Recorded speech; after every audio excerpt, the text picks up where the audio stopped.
Hello दोस्तों, welcome back to engineering. तो आज हम लोग पढ़ने वाले हैं ऑटोमेशन एंड रोबोटिक्स के यूनिट 1 का पार्ट 2। और अगर आपने पार्ट 1 अभी तक नहीं पढ़ा है तो प्लेलिस्ट आप लोग चेक कर सकते हैं। तो चलिए स्टार्ट करते हैं।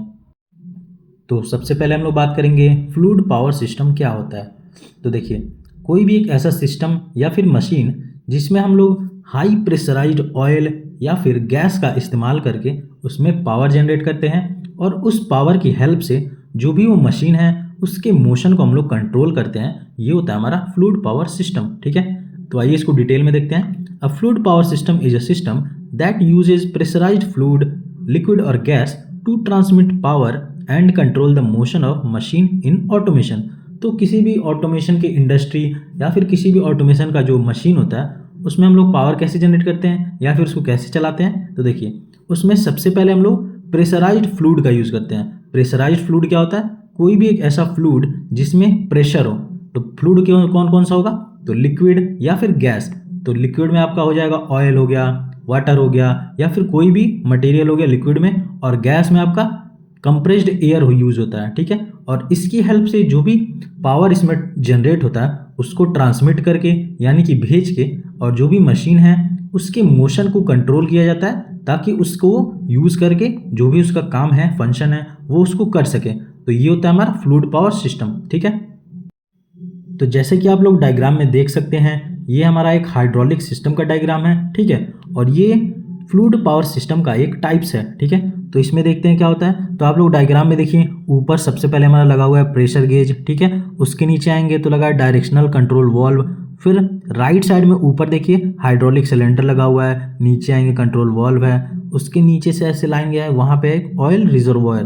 तो उसी ऑयल रिजर्वॉयर में हमारा लिक्विड यानी कि ऑयल भरा हुआ है। ठीक है, और वो ऑयल यहाँ से राइट साइड की तरफ आप लोग देखिए आगे बढ़ते हुए ऊपर जा रहा है कंट्रोल वाल्व के थ्रू, और वो जाएगा हमारा हाइड्रोलिक सिलेंडर में। और उसमें क्या होता है कि जो भी ऑयल है उसको पिस्टन रॉड की जो हेल्प से उसको प्रेशराइज्ड करके प्रेशराइज्ड ऑयल में कन्वर्ट किया जाता है। उसके बाद वही प्रेशराइज्ड ऑयल यानी कि फ्लूइड आपका पावर जनरेट करता है और उस पावर की हेल्प से हम जो भी मशीन है या फिर जो भी सिस्टम है उसके मोशन को कंट्रोल करते हैं। तो ये होता है हमारा फ्लूइड पावर सिस्टम।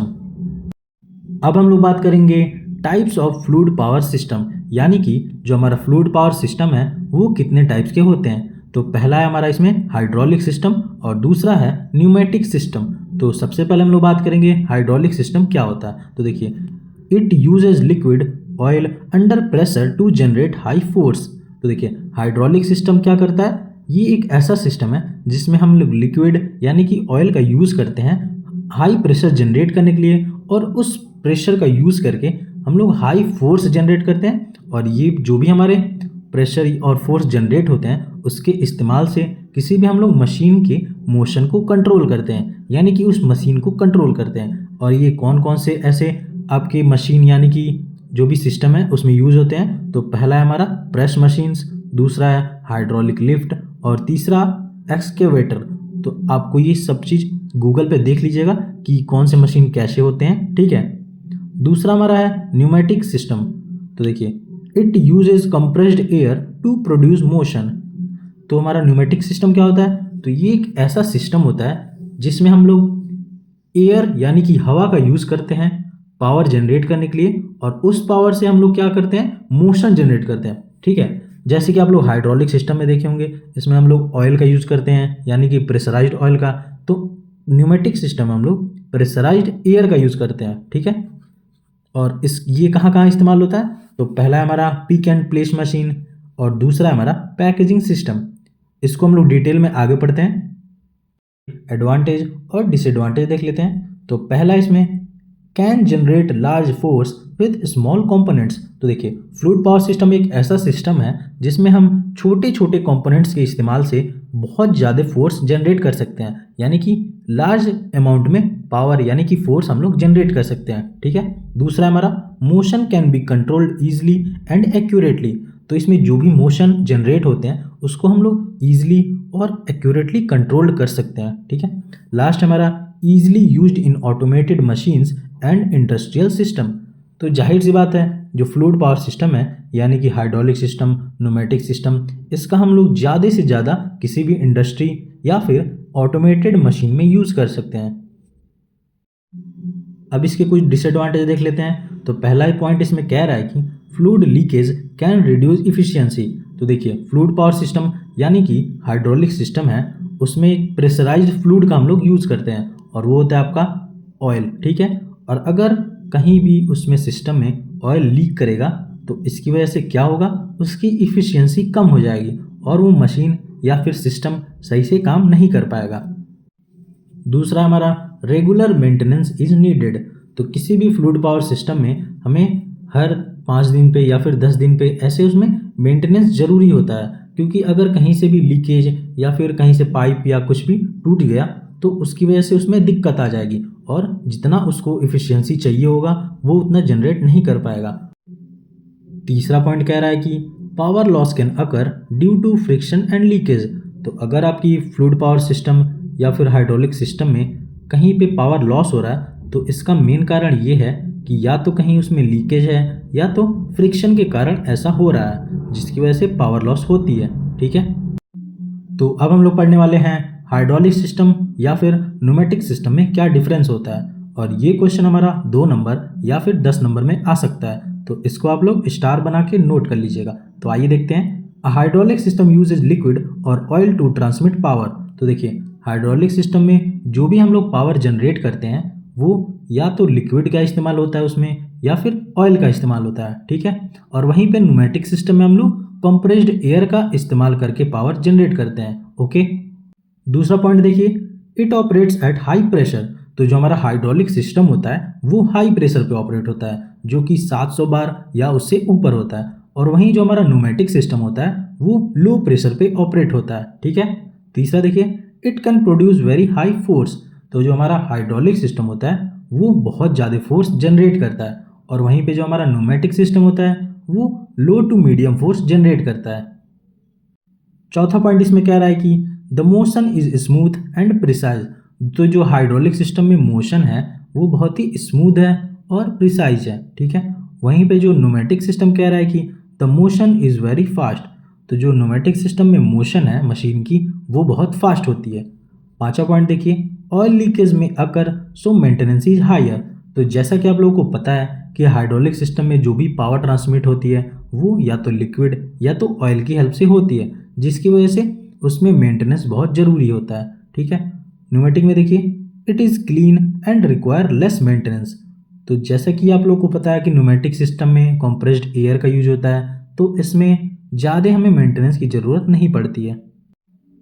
6 पॉइंट कह रहा है कि it is used in excavator, hydraulic presses, cranes and heavy machinery. तो देखिए हाइड्रोलिक सिस्टम का हम लोग यूज़ कहाँ कहाँ कर सकते हैं, तो वो हो गया हमारा एक्सकेवेटर हो गया, हाइड्रोलिक प्रेसेस हो गए, क्रेन्स हो गई, या फिर कोई भी हैवी मशीनरी हो गई। वहीं पे हम लोग न्यूमेटिक सिस्टम का कहाँ कहाँ इस्तेमाल करते हैं, it is used in automation system, air tools, pneumatic cylinder and packaging machine. तो न्यूमेटिक सिस्टम का हम लोग छोटी छोटी मशीनरी में यूज़ करते हैं, जैसे कि आपका ऑटोमेशन सिस्टम हो गया, एयर टूल्स हो गए, न्यूमेटिक सिलेंडर हो गए, पैकेजिंग मशीन हो गई, ऐसे जगहों पे, ठीक है। 7वां पॉइंट देखिए, generally designed as closed system. तो देखिए हाइड्रोलिक सिस्टम एक ऐसा सिस्टम है जिसे हम लोग डिज़ाइन किए रहते हैं क्लोज सिस्टम की तरह, ओके। और वहीं पे जो न्यूमेटिक सिस्टम है वो ओपन सिस्टम की तरह डिज़ाइन किया गया होता है।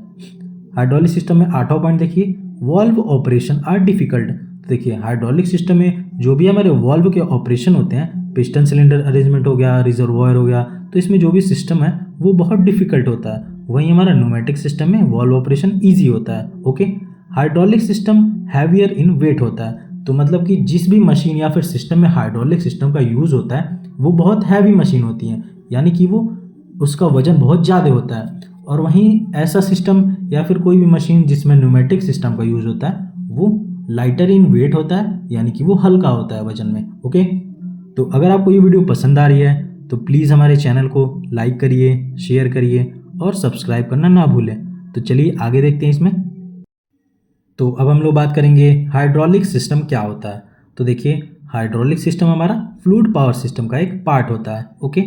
और ये भी हमारा 10 नंबर का इंपॉर्टेंट क्वेश्चन आ सकता है कि हाइड्रोलिक सिस्टम क्या होता है, उसके एडवांटेज, डिसएडवांटेज, उसके एप्लीकेशन विद डायग्राम के साथ। ओके, तो चलिए देखते हैं। Hydraulic system is a power transmission system that uses pressurised liquid, usually oil, to generate, control and transmit mechanical power to perform work in machine and equipment. तो हमारा hydraulic system एक ऐसा पावर ट्रांसमिशन सिस्टम होता है जिसमें हम लोग pressurised liquid यानी कि हाई प्रेशर पे ऑयल का इस्तेमाल करके किसी भी मशीन को हम लोग चला सकते हैं, उसको कंट्रोल कर सकते हैं और उसमें मैकेनिकल पावर को जनरेट करके उस मशीन से हम लोग कोई भी काम करवा सकते हैं। ठीक है, तो इसको आप लोग चलिए डायग्राम की हेल्प से देखते हैं। तो यहाँ पे आप लोग नीचे देखिए ऑयल रिजर्वायर लगा हुआ है, यहीं से आपका तेल ऊपर की तरफ जाता है हाइड्रोलिक सिलेंडर में। ठीक है, और वहाँ पे पिस्टन रॉड की हेल्प से उस नॉर्मल ऑयल को प्रेशराइज्ड ऑयल में कन्वर्ट कर दिया जाता है और इस प्रेशराइज्ड ऑयल का इस्तेमाल करके हम लोग किसी भी सिस्टम या फिर जो भी मशीन है उसको यूज़ करते हैं। ओके, तो चलिए इसमें आगे देखते हैं। It uses liquid oil as the working medium to transmit power. तो देखिए हाइड्रोलिक सिस्टम में हम लोग ऑयल का इस्तेमाल करते हैं या फिर लिक्विड का, जो कि नॉर्मली ऑयल ही होता है, और उसकी हेल्प से हम लोग पावर ट्रांसमिट करते हैं। दूसरा है it works on the principle of Pascal law. तो देखिए हाइड्रोलिक सिस्टम आपका पास्कल लॉ पे वर्क करता है। It converts fluid pressure into mechanical motion linear to rotary. तो देखिए हाइड्रोलिक सिस्टम में हम लोग पावर को कैसे जनरेट करते हैं, फ्लूइड की हेल्प से। तो इसमें हम लोग फ्लूइड प्रेशर को मैकेनिकल मोशन में कन्वर्ट करते हैं। लास्ट हमारा it is wisely used in industrial machine, hydraulic presses, cranes and heavy equipment. तो देखिए हाइड्रोलिक सिस्टम का हम लोग सबसे ज़्यादा इंडस्ट्रियल मशीन में यूज़ करते हैं, जैसे कि आपका हाइड्रोलिक प्रेस हो गया, क्रेन्स हो गए और हैवी इक्विपमेंट हो गए। आगे देखते हैं इसमें एडवांटेज और डिसएडवांटेज होते हैं। तो देखिए it usage incompressible fluid, result increases high efficiency. तो देखिए हाइड्रोलिक सिस्टम में हम लोग इनकम्प्रेसिबल फ्लूइड का यूज़ करते हैं जिसकी हेल्प से इफिशियंसी हाई हो जाती है। इनकम्प्रेसिबल फ्लूइड क्या होता है, तो देखिए मान लीजिए अगर पानी है तो उसको अगर आप लोग दबाएंगे तो वो तो कंप्रेस होगा नहीं, वैसे ही अगर आप लोग लिक्विड यानी कि ऑयल को भी दबाएंगे तो वो कंप्रेस नहीं होगा, जिसकी वजह से एनर्जी हमारी सेव होती है। ठीक है, दूसरा पॉइंट देखिए small components can generate large force. तो हाइड्रोलिक सिस्टम में हम लोग छोटे छोटे कंपोनेंट्स को इस्तेमाल करके लार्ज फोर्स जनरेट करते हैं। तीसरा है easy direction control of motion, मतलब कि जो भी हाइड्रोलिक सिस्टम की हेल्प से मशीन चलती है उसको आगे पीछे ऊपर नीचे जो भी उसमें कंट्रोल है उसको हम लोग ईजिली कंट्रोल कर सकते हैं। ओके, चौथा देखिए मेंटेनेंस कॉस्ट इज लेस। तो देखिए हाइड्रोलिक सिस्टम पूरी तरह से पैक्ड सिस्टम होते हैं, यानी कि उसमें जो भी इक्विपमेंट लगी होती है वो अच्छे से उसमें पैक्ड होती है। इसकी वजह से कहीं से भी उसमें लीकेज नहीं होती है, जिसकी वजह से मेंटेनेंस कॉस्ट उसका लेस होता है। लास्ट हमारा possibility of leakage is less. तो देखिए हाइड्रोलिक सिस्टम में बहुत ही कम चांस होता है लीकेज का, क्योंकि इसमें जो भी मशीन या फिर जो भी पाइप्स इसमें लगी होती हैं वो कम्प्लीटली सील्ड होती हैं। ओके, अब इसके डिसएडवांटेज देखते हैं। Maintenance cost can be high. तो देखिए अगर हाइड्रोलिक सिस्टम में कभी कभी दिक्कत आ जाती है तो इसकी वजह से जो इसका मेंटेनेंस का कॉस्ट होता है वो बहुत ज़्यादा होता है। दूसरा देखिए सेंसिटिव टू कंटामिनेशन, डस्ट और डर्ट इन ऑयल। तो अगर कभी कभी ऑयल में थोड़ी सी भी गंदगी या फिर धूल मिट्टी अगर चली जाती है तो ये पूरे सिस्टम को ख़राब कर सकती है। ओके, तीसरा पॉइंट कह रहा है कि temperature changes can affect fluid performance. तो जैसा कि आप लोगों को पता ही है कि ठंडी का मौसम हो गया या फिर गर्मी का मौसम हो गया, तो इसमें क्या होता है कि जो ऑयल होता है उसका टेम्परेचर कम या ज़्यादा हो जाता है, तो इसकी वजह से जो हाइड्रोलिक सिस्टम है उसका भी परफॉर्मेंस कम या ज़्यादा हो सकता है। लास्ट पॉइंट कह रहा है कि if not dispose properly it can harm the environment. तो अगर हाइड्रोलिक सिस्टम में कहीं से ऑयल का लीकेज होता है और अगर उसको सही ना किया जाए तो ये हमारे इन्वायरमेंट को हार्म पहुंचा सकता है। ओके, अब हम लोग बात करेंगे न्यूमेटिक सिस्टम क्या होता है। तो देखिए न्यूमेटिक सिस्टम एक ऐसा सिस्टम या फिर मशीन होता है जिसमें हम लोग कंप्रेस्ड एयर का इस्तेमाल करके पावर को ट्रांसमिट करते हैं। ठीक है, तो आइए इसको डिटेल में देखते हैं। A pneumatic system is a power transmission system that uses compressed air or gas to generate and control mechanical motion in machines and automation systems। तो देखिए न्यूमेटिक सिस्टम हमारा एक तरह का पावर ट्रांसमिशन सिस्टम होता है जिसमें हम लोग कंप्रेस्ड एयर या फिर गैस का इस्तेमाल करके पावर जनरेट करते हैं और उस पावर की हेल्प से हम किसी भी मशीन या फिर सिस्टम को चला सकते हैं। ठीक है, ये होता है हमारा न्यूमेटिक सिस्टम। आगे देखते हैं इसमें, it uses compressed air as the working medium. तो देखिए न्यूमेटिक सिस्टम में हम लोग जो वर्किंग मीडियम होता है वो होता है हमारा कंप्रेस्ड एयर, और हाइड्रोलिक सिस्टम में हमारा क्या होता था वर्किंग मीडियम, वो होता था हमारा oil. Okay, air is compressed by a compressor and stored in a tank. तो जैसा कि आप लोग डायग्राम में लेफ्ट साइड में नीचे देख रहे होंगे, इसमें एयर कंप्रेसर का यूज़ करते हैं, जिसके हेल्प से हम एयर को कंप्रेस्ड करके उसका प्रेशर बढ़ा देते हैं और उस कंप्रेस्ड एयर को हम लोग टैंक में स्टोर करके रख लेते हैं। आगे देखते हैं इसमें, the compressed air is used to produce mechanical motion, mainly linear motion. तो देखिए जो भी इसमें हमारा कंप्रेस्ड एयर जनरेट होता है उसको हम लोग क्या करते हैं, मैकेनिकल मोशन में कन्वर्ट कर देते हैं, जो कि हमारा मेनली होता है linear motion. Okay, it is widely used in automation machine, air tools and industrial equipment. तो एडवांटेज में हमारा पहला पॉइंट देखिए, air does not create pollution like oil. तो देखिए हाइड्रोलिक सिस्टम में हम लोग पावर कैसे जनरेट करते थे, ऑयल की हेल्प से, जो कि अगर ऑयल कभी कभी हीट हो जाता था तो उसकी वजह से उस ऑयल को चेंज करना पड़ता था, और अगर वो ऑयल लीक हो गया या फिर उसको आप चेंज नहीं किए तो वो पॉल्यूशन भी क्रिएट करता था और इन्वायरमेंट के लिए दिक्कत हो जाती थी उससे। ठीक है, जो कि न्यूमेटिक सिस्टम में ऐसा नहीं होता है, क्योंकि इसमें हम लोग कंप्रेस्ड एयर का यूज़ करते हैं और ये पॉल्यूशन नहीं क्रिएट करती है। ओके, दूसरा है safe to use, no fire hazard. तो देखिए न्यूमेटिक सिस्टम हमारा आसानी से आप लोग इसको इस्तेमाल कर सकते हैं, ये सेफ भी होता है और इससे आग लगने की कोई संभावना नहीं होती है। ओके, तीसरा है हमारा simple design and low cost component. तो देखिए न्यूमेटिक सिस्टम का जो डिज़ाइन होता है वो बहुत ही सिंपल होता है। ओके, और इसमें जो भी कंपोनेंट्स लगे होते हैं उसकी जो भी कॉस्ट होती है वो भी बहुत कम होती है। चौथा है fast operation and quick response. तो न्यूमेटिक सिस्टम फास्ट ऑपरेट भी करता है और क्विक रिस्पॉन्स भी करता है। लास्ट है हमारा हाई ड्यूरेबिलिटी एंड रिलायबिलिटी। तो जो हमारा न्यूमेटिक सिस्टम होता है वो ड्यूरेबल होता है, मतलब कि ये सही काम भी करता है और लंबे समय तक इसका हम लोग इस्तेमाल कर सकते हैं, और ये जल्दी जल्दी ख़राब नहीं होता है। ओके, अब इसके डिसएडवांटेज देख लेते हैं। Less power output compare to hydraulic system. तो देखिए हाइड्रोलिक सिस्टम में हम लोग ज़्यादा पावर जनरेट करते थे, वहीं हम लोग न्यूमेटिक सिस्टम में कम पावर जनरेट होता है। ठीक है, दूसरा है air leakage can reduce efficiency. तो न्यूमेटिक सिस्टम में जो भी इसमें पावर जनरेट होती है वो हमारी कंप्रेस्ड एयर से होती है, और अगर इसमें कहीं भी पाइप से या फिर वाल्व से एयर लीकेज होती है तो इसकी वजह से पूरे सिस्टम की इफिशियंसी कम हो सकती है। तीसरा है noise problem due to air exhaust. तो जैसा कि आपको पता है न्यूमेटिक सिस्टम में एयर कंप्रेसर लगे होते हैं, बड़े बड़े इसमें एयर सिलेंडर सिस्टम लगे होते हैं, तो इसकी वजह से नॉइज़ पॉल्यूशन क्रिएट होती है। लास्ट पॉइंट इसमें कह रहा है कि less precise control because air is compressible. तो इसका मतलब ये होता है कि एयर कंप्रेस होने की वजह से मूवमेंट स्मूथ और एक्यूरेट नहीं हो पाता है, जिसकी वजह से थोड़ा सा डिले या फिर वेरिएशन आ सकता है। ओके, तो अब हम लोग पढ़ने वाले हैं role of PLC in robotics and automation, और ये क्वेश्चन हमारा 10 नंबर में आता है, या तो सेक्शन बी में आ सकता है या फिर सेक्शन सी में आ सकता है। तो अगर आपने कहीं भी या फिर किसी भी प्रोजेक्ट में पीएलसी का इस्तेमाल किया है और वो कौन सा पीएलसी है तो कमेंट में हमें ज़रूर बताइए। ठीक है, तो देखिए PLC means programmable logical controller is an industrial computer used to control machine, robot and automated processes in industries. तो देखिए पीएलसी एक तरह का इंडस्ट्रियल कंप्यूटर होता है जिसकी हेल्प से हम किसी भी मशीन, रोबोट या फिर ऑटोमेटेड प्रोसेसेस को कंट्रोल कर सकते हैं इंडस्ट्री में। ठीक है, तो पहला पॉइंट कह रहा है कि PLC controls different machine and robotic system automatically.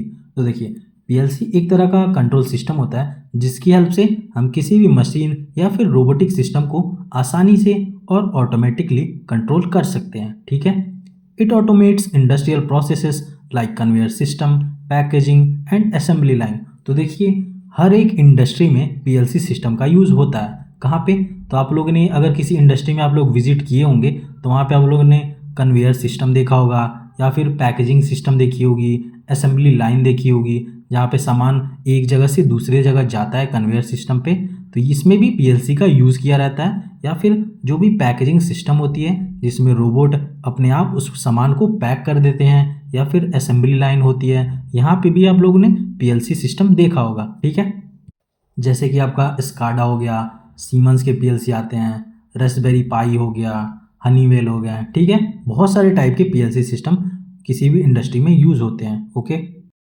तीसरा पॉइंट देखिए इसमें, PLC receive signal from sensors and sends command to motor, valve and actuator. तो देखिए पीएलसी एक तरह का ऐसा सिस्टम है जो कि बहुत सारे सेंसर की हेल्प से सिग्नल प्राप्त करता है, यानी कि उसको जो सेंसर्स होते हैं वो उसको कमांड भेजते हैं और वो पीएलसी उस कमांड को मोटर, वॉल्व और एक्चुएटर के पास भेजता है, जो कि किसी भी मशीन में यूज होते हैं। ओके, लास्ट है हमारा, it improves speed, accuracy and productivity in robotic and automation system. तो देखिए पीएलसी सिस्टम का हम लोग इस्तेमाल क्यों करते हैं, ताकि किसी भी मशीन में उसकी स्पीड इंप्रूव हो सके, उसके काम करने की क्षमता इंप्रूव हो सके, उसकी एक्यूरेसी इंप्रूव हो और वो ज़्यादा उसमें गड़बड़ ना करे, इसलिए हम लोग पीएलसी सिस्टम का यूज़ करते हैं। ठीक है, वेरियस एलिमेंट्स ऑफ ऑटोमेशन, और ये हमारा 2023-24 में 10 नंबर का क्वेश्चन आया था, तो इसको आप लोग नोट कर लीजिएगा। तो देखिए पहला इसमें हमारा पावर, ठीक है, दूसरा है प्रोग्राम ऑफ इंस्ट्रक्शन, तीसरा है कंट्रोल सिस्टम और चौथा है हमारा प्रोसेस। तो देखिए in an automated system power provides energy, the program of instruction define the task, the control system manage operation and the process is the actual work perform automatically.